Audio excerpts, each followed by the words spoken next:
Bonjour à toi qui regarde cette vidéo. Il est assez tard lorsque je la tourne, mais aujourd'hui, j'ai à cœur de vous parler du développement personnel. C'est un sujet très important pour moi au sein de cette chaîne.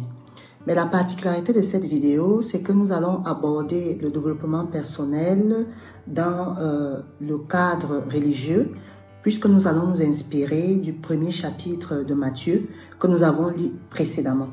Ici, vous allez voir comment, avec des textes bibliques, avec des récits anciens, on peut trouver des clés nécessaires pour pouvoir se développer personnellement.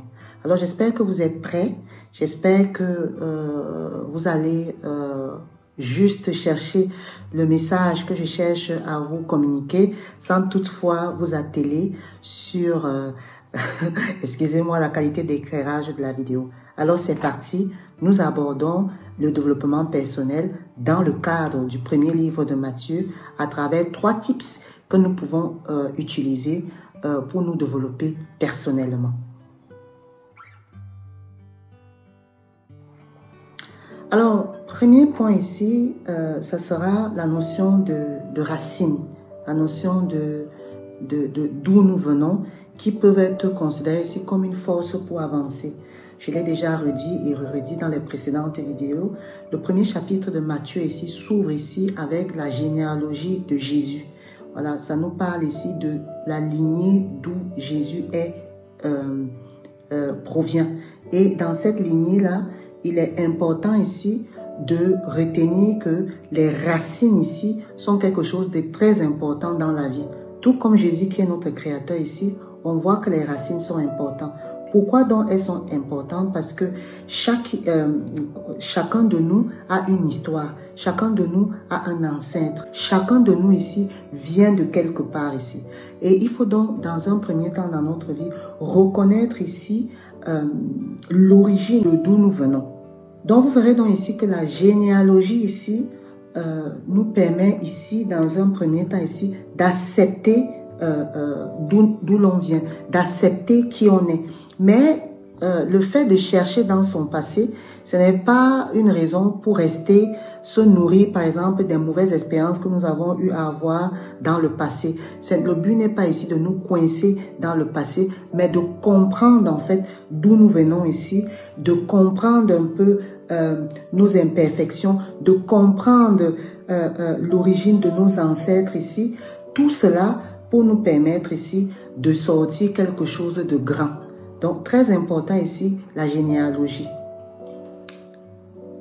Donc, quand nous parlons donc de généalogie ici, c'est ici pour comprendre d'où nous venons, pour comprendre l'importance de nos ancêtres, nous permet ici de savoir que tout cela est un patrimoine pour nous. Et alors ici, en termes de développement personnel ici, c'est pareil.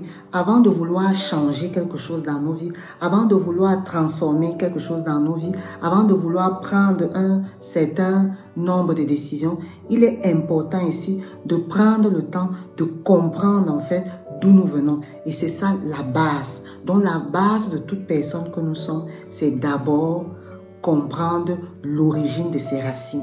Donc, vous voyez que le premier chapitre de Matthieu ici est très pertinent parce que ça nous permet ici d'avoir une connaissance de nos racines qui va nous permettre d'être plus forts dans l'avancée de notre vie.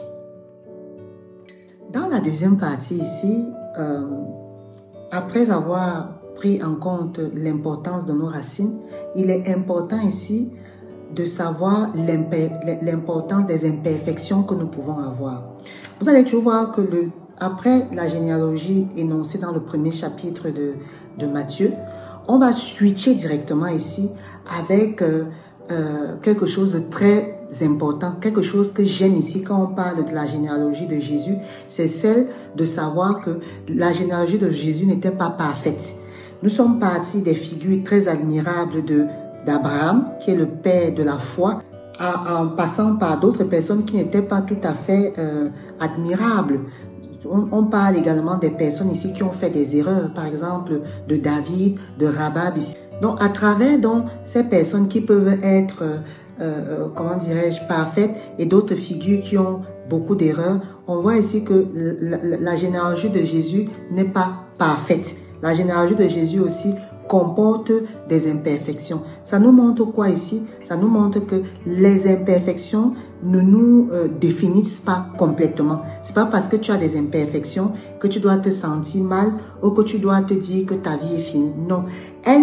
En fait, ces imperfections-là ici peuvent devenir donc une opportunité de croissance pour nous. Donc, en développement personnel, qu'est-ce que nous pouvons tirer ici? C'est pour dire ici là que c'est un moyen pour nous de faire quoi? D'accepter tes failles. C'est un moyen ici d'apprendre à comprendre, comment dirais-je, certaines erreurs, apprendre à comprendre pour mieux avancer et surtout de te transformer ici de façon radicale, de façon claire dans ton parcours en fait. Donc, il faut savoir que ton parcours ici est unique et authentique. Donc, tes imperfections donc, ne doivent pas t'affecter pour l'avancée de ta vie. Ça, c'était le deuxième type. Donc, vous voyez que on parle de l'importance des racines et on parle ici de l'opportunité et de l'importance des imperfections qu'ils peuvent avoir dans ta vie. Troisième type ici, c'est cette vision grandiose, c'est cet appel. Vous allez voir que le premier chapitre de Matthieu ici commence par la généalogie et elle va se terminer par quoi? Elle va se terminer ici par l'annonce qu'on a faite à Joseph en lui disant que Jésus va naître, en lui disant que Emmanuel, qui veut dire Dieu avec nous, va du ventre de Marie et il va être conçu sous l'impulsion de sa vie. Troisième type ici, c'est cette vision grandiose, c'est cet appel. Vous allez voir que le premier chapitre de Matthieu ici commence par la généalogie et elle va se terminer par quoi? Elle va se terminer ici par l'annonce qu'on a faite à Joseph en lui disant que Jésus va naître, en lui disant que Emmanuel, qui veut dire Dieu avec nous, va du ventre de Marie et il va être conçu sous l'impulsion de l'Esprit Saint. Donc, ici, c'est vraiment un rappel très fort. C'est un rappel fort ici pour nous dire que chacun de nous ici a un rôle à jouer et que chacun de nous a un potentiel projet qui est très grand. Oui, oui, oui. En développement personnel ici, c'est ce qu'on appelle parfois trouver sa mission.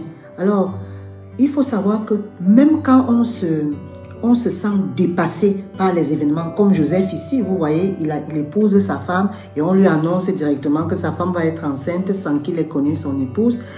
Ça peut être toi et moi, lorsque nous sommes dépassés par la vie, nous sommes dépassés par certaines sensations, il faut toujours se rappeler qu'au fond de nous, nous aurons une voix intérieure qui va signer ici une façon pour nous de nous dire que ce n'est notre mission de vie est plus grande. Notre mission de vie nous permettra d'avancer tranquillement. Notre mission nous permettra d'avancer tranquillement et surtout avec confiance.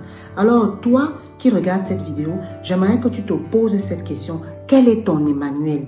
Oui, quel est ton projet de vie? C'est celui qui te donne un sens pour ta vie. Il est très important ici de se poser cette question-là.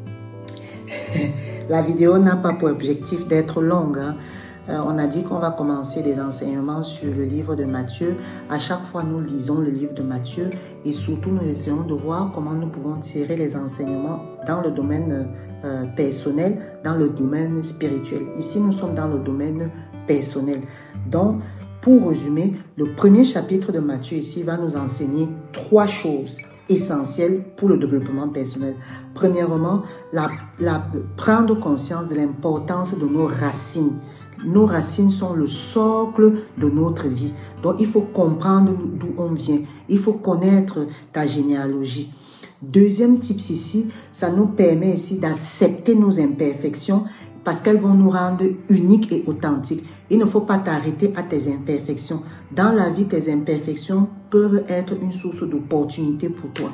Dernier point essentiel ici, très important, c'est de trouver ton grand projet, c'est de trouver ta mission qui va te donner un sens à ta vie. Donc, vraiment, ce chapitre, lorsque vous le lisez de but en blanc, vous pouvez penser que c'est un chapitre anodin, vu qu'il y a la récitation des noms. Vous pensez que ça va dans tous les sens, mais non. C'est vraiment un chapitre très capital. Et ce n'est pas anodin que l'évangéliste Matthieu commence par lui. Il commence vraiment avec un message fort. C'est quoi tes racines? D'où tu viens? Est-ce que dans tes racines, tout est parfait? Non, tout ne peut pas être parfait parce que Jésus lui-même, il y avait des imperfections dans sa lignée. Mais ça ne lui a pas permis de s'arrêter là. Ça lui a permis d'avoir d'autres opportunités et surtout, ça nous permet ici de comprendre que si Dieu a une vision plus grande pour nous et que nous avons confiance en lui, peu importe ce qui se passera, nous allons atteindre cet objectif. Alors, merci d'avoir suivi cette vidéo. Si tu veux qu'on explore d'autres idées sur le développement personnel, dis-le moi en commentaire et n'hésite pas de liker, de partager. Je te dis à très bientôt pour des nouvelles inspirations issues de la Bible. Sur ce, sache que la vie reste amour.